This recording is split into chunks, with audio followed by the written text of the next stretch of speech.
Good day, everybody. This is Yin Yang in California, setting up for Morsels of a Thought, number 1770. I am here this many consecutive days in a row on Morsels of a Thought of hopefully wisdom, hopefully that we know the right things to do, because knowing the right things to do is having a form of wisdom, and then actually doing it is having virtue.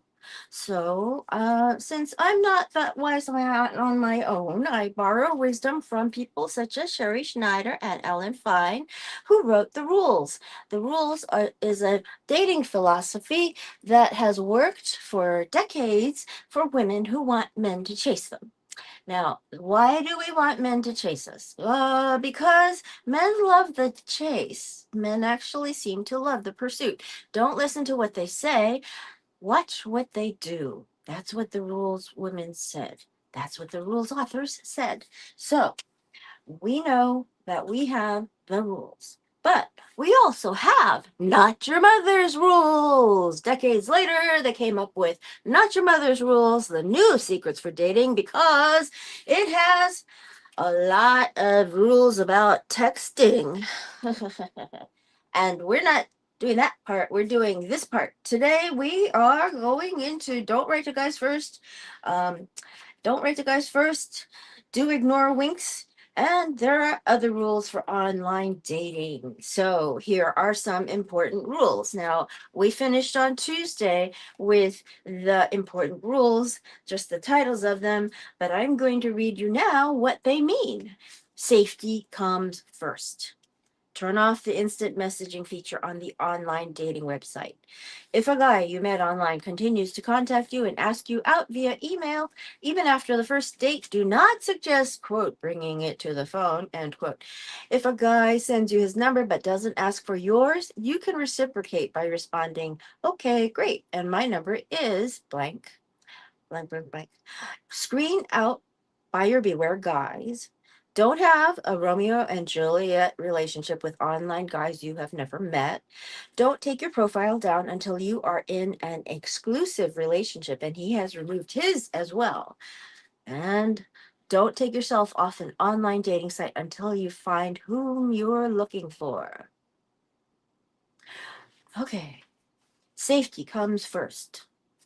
Online guys are strangers. So never use your full name or the name of your company in your screen name. Ooh.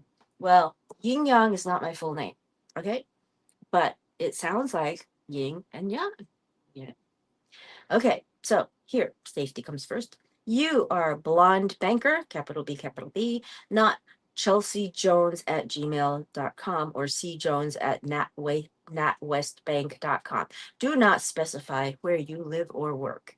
You can say you're a realtor, but avoid saying you work at Miami Riches Realtors in Florida. On the first date, meet somewhere public, like at a Starbucks or for drinks at a restaurant near you. Tell a friend where you are and to call or text you after an hour just in case. Do not get into his car or let him get into yours, no matter how insane the chemistry is. And do not sleep with the guy right away. If you didn't meet at work or through friends, then you don't really know him. So be careful. Uh, some women really forget themselves. And so you have to fight that urge. You have to be an adult. It's called adulting. We have had examples of women who really broke those rules and really jeopardized their own safety, gave away their home address right away, wanted the man to drive them somewhere. Do not do that. He's a stranger. Turn off the instant messaging feature on the online dating website, if it has one, so you are not so accessible and he cannot see when you are using the site. Stay mysterious. If a guy you met online continues to contact you and ask you out via email, even after the first date, do not suggest, quote, bringing it to the phone, end quote. A date is a date. If he's not into the phone, you have to live with it or stop seeing him. Besides, you knew from the beginning that he was into the latest technology. If a guy sends you his number but doesn't ask for yours, you can reciprocate by responding, okay, great, and my number is such and such. The only way to know if a guy is in the mood to talk to you is when he calls you.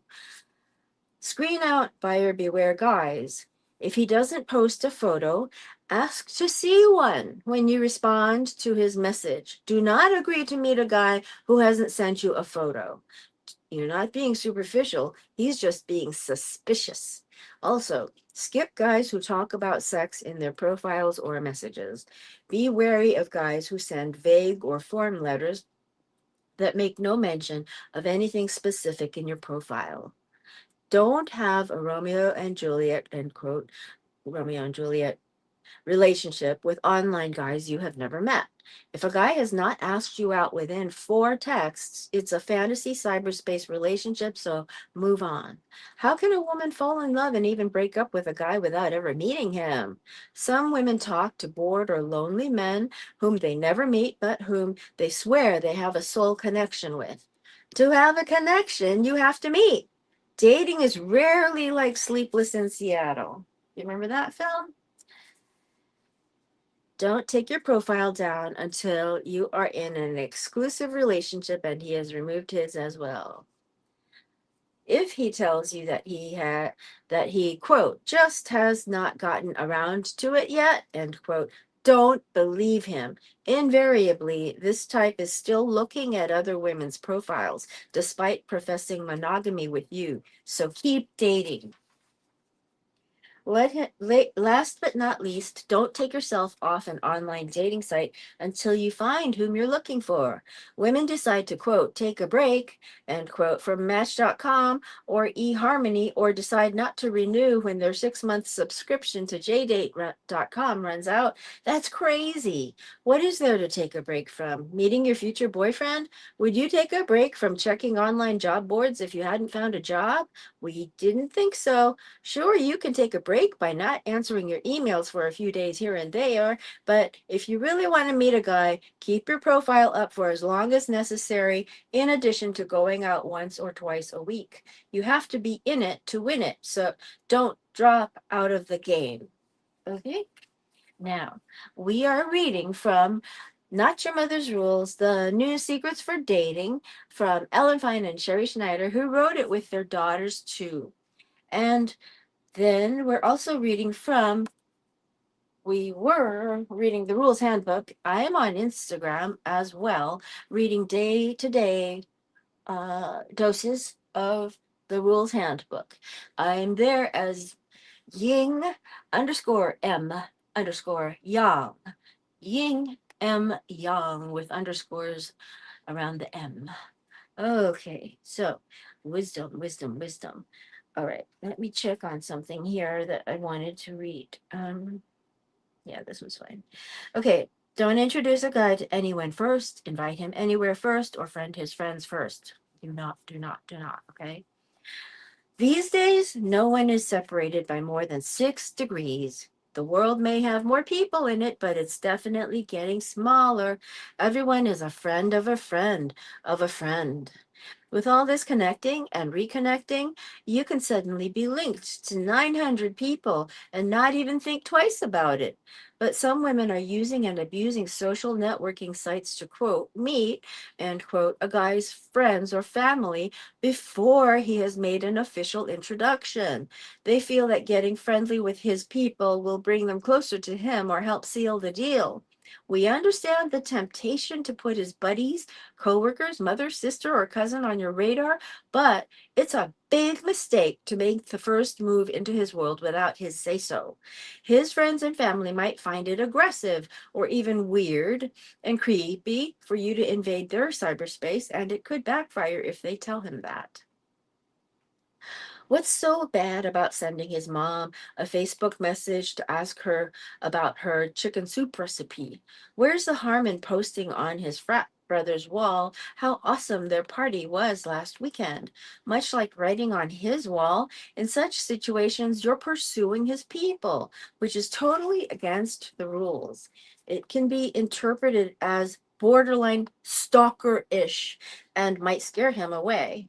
It will make a guy, even one who initially pursued you, feel suffocated. You appear too involved in his business when you should barely notice who his friends are. It's like ringing his best friend's doorbell when you happen to be walking by instead of waiting for the guy you are dating to introduce you.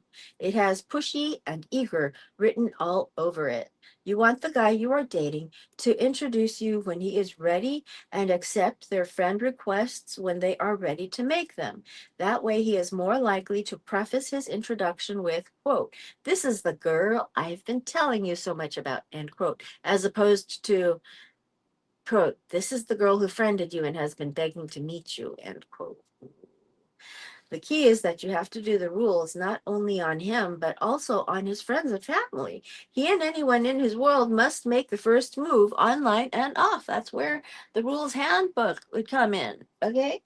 And you get to keep your own life, friends, and interests, and you are able to avoid losing yourself in his. Don't message his 17-year-old sister anything. Text me if you want someone to go shopping with for a prom dress, end quote. She has her brother's ear and will tell him if she thinks it's weird. Instead, you should be hitting the mall with your own girlfriends on the weekend. Give time and attention to the important people in your world, not his. This kind of aggressive behavior doesn't always involve friends and family, though. Some women always conveniently have extra hockey tickets and think nothing of wanting to ask the guy they are dating to join them for a game. For the game. Has he invited you anywhere like that yet? If he's taken you out only to drinks or to dinner, then the answer is no. Inviting a guy to a concert, sporting event, or family work event is taking the relationship to the next level, not to mention asking him out. An overture of this kind is not the rules. Take a friend or coworker, anybody but him. If you are going to a wedding, you might want to invite the. I actually read something once that said, call the guy that you just met who you're interested in anything except calling the ex, and no, the ex is dead. Yeah, and the new guy, you want him to pursue you. You don't just call him because you're trying to get over your ex. No, no, no, no, no. Find other ways. Call 7 girlfriends, call everybody you want, and let them know how badly you miss your ex, but do not let that new guy feel that you are needy. Okay. I read it somewhere and it was such the opposite of the rules. It was just so opposite. That was even when I hadn't yet read the rules, but I knew that was wrong. Well, it's not wrong, it's just illogical. Why would you mess up your future potential relationship because of an old relationship that you can't lose your focus on? You need to lose your focus on that old one, and you need to focus on something else to be busy and happy, and then let that new potential relationship go its own way. The man will take good care of it. He will pursue you if he likes your type. Okay. If you are going to a wedding, say the authors, you might want to invite the guy you are seeing as your plus one. Has he ever invited you as his date to an event? If not, take anybody but him. The same goes for holiday dinners with your family, fundraisers, work functions, or formal events. Even if your social calendar is fuller than his, more of your friends are getting married or throwing parties, or your job involves in attending black tie events. You can't invite him first to an event without being the pursuer. Above all else, it's asking him out. A guy will feel like you're planning your future together if you bring him into your world before he brings you into his, even if he seems initially flattered and excited to accompany you. He must set the tone for making introductions and bringing you into his work events, his Super Bowl shindigs, his parents' house, his world. We are reading from Not Your Mother's Rules, The New Secrets for Dating. My neck hurts because I had a procedure on that back in my neck. And I'm sorry, I'm just trying to get the band-aid to be in the right spot. Ah, okay. All right. Kyle, 29, back to the authors, invited her 32-year-old boyfriend of 3 months, Adam, to be her date for a black tie business dinner. Kyle was dreading going alone and also wanted to show Adam off to her co-workers, who she had been gushing to about him in anticipation of their meeting.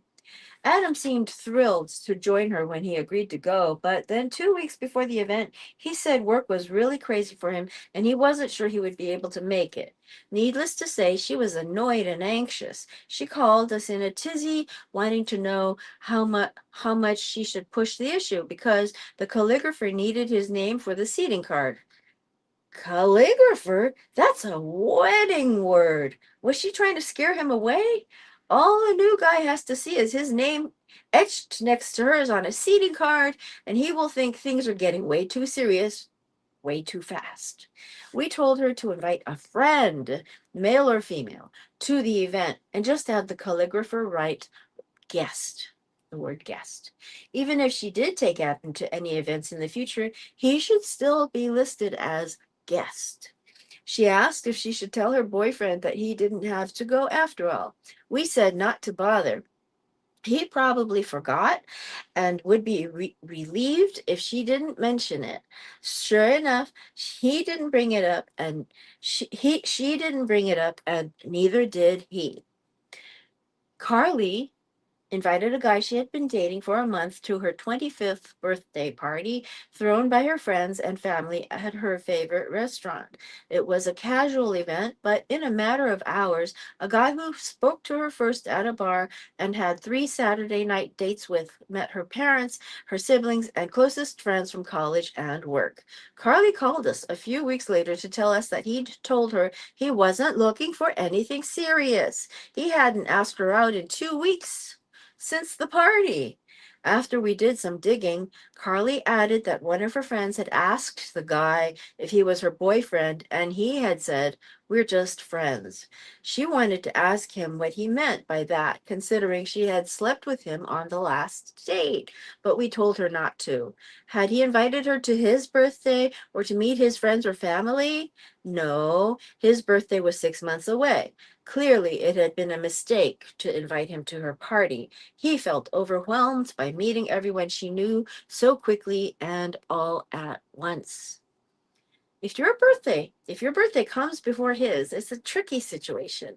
If you are dating a guy for just a month or two and your birthday is coming up and your friends are talking about having a big bash, tell them you want to go low key this year. The last thing you want is to be in the position of inviting him or not inviting him. If you do invite him, you run the risk of having him meet everyone in your life, including your mother, and thinking it's way too serious. If you don't include him, he might be insulted. Do yourself a favor and just celebrate your birthday with a few girlfriends over dinner. Now, what if he asks if he can attend, or he asks if he is invited to an upcoming event? If it's a more formal event like a wedding or work function, say you're sorry, you would like to, but you can't bring anyone, and go alone. Zoe, 25, was invited to a wedding and hoped to bring Andy, her boyfriend of 2 months, as her date, but the bride said that she could not bring anyone because she had too many guests. Zoe asked us if she should beg her friend to make an exception, but we told her no. Not only would that have been impolite, but it also wasn't the rules, since he had not invited her to anything comparable. So when Andy asked her to go out that Saturday night, she told him she couldn't see him because she had other plans. He had a, he asked what the plans were, and she said, "My friend's wedding." Puzzled as to why Zoe didn't invite him, but too well managed to say anything, he simply asked her to meet for brunch and a movie the next day. Sunday at 11 a.m., Andy showed up at her apartment, demanding to know who she took and who she danced with. Zoe told him the truth, as rules girls don't lie, that she had only one invitation to the wedding and she danced with her girlfriends. Andy was relieved to hear the good news, but had clearly been shaken, wondering all night who her plus one was. This curiosity made Andy liked Zoe even more. The rules worked. They're married now. If you are thinking about initiating the move into each other's worlds, think again. Let him take the lead with this concept, as with everything else. Let him suggest you're meeting his friends and his meeting your friends, and act nonchalant about it when he does. The problem today is that women are introducing men to everyone and inviting them to everything. Big mistake. Think long term. Do you want to date for a wedding or a permanent plus one? Now, the Rules Daughters wrote something here too. We went over it about a few months ago, but we will read it again. This is an invitation loophole. What about a huge what about huge birthday bashes and blowouts? Especially in these are the daughters talking now. Especially in college and into your early to mid 20s, birthdays are a time to go big. More often than not, you might find yourself wanting to invite your entire Facebook friends list to celebrate your special day with you on the dance floor of your favorite club. Excluding the object of your affection from such an event might come off as a deliberate snub, even as a bit weird, and could possibly call more attention to your crush than you intended. So, should you invite him? Sure, but be smart about it. Put one of your friends in charge of creating the Facebook event page and inviting everyone, or ask her to send out the mass email to a guest list of your choosing. That way, he gets an invite, but you still haven't broken any rules. And who knows, you might just end up getting the gift of a birthday dance with that special someone. What do you know? So, this was not your mother's rules, and we just read the rule number 17. Don't introduce a guy to anyone first, or invite him anywhere first, or friend his friends first. So now we are using text messages a lot. So if you're in your 20s, you want to wait 30 minutes minimum. If you're in your early 20s, I mean, if you were a teenager, you want to wait 30 minutes. If you want to be from 23 to 25 years old, wait 1 hour. And then 26 to 30 years old, wait 2 hours. And if you really want to catch his attention, wait 3 hours. And then 31 and over, 3 hours minimum. Really want to catch his attention? Wait 4 hours. And in my age group, we wait 24 hours, not only the first text, but every text he gives us. And this means that when he texts us and we don't answer him for the whole day until the next day, then he has to go, well, I want to ask her out, but she never gets my texts. I better ask her out now so she can have a chance. So then he texts you, would you like to go out? And if he hasn't texted you whether you want to go out in 4 text returns back and forth, then he's not really looking to date you. He's looking for a pen pal or just a friend. He's a waster, a time waster. So the authors call it time wasting if you're with writing to a man that only writes and never asks you out, just like they were saying just now. So, okay. Wonderful day. I hope you're inspired to have a great day and know the right things to do and spread the virtue. Wisdom. Spread the wisdom, and people have a chance to do something that creates virtue. Okay? Old Kinderhook.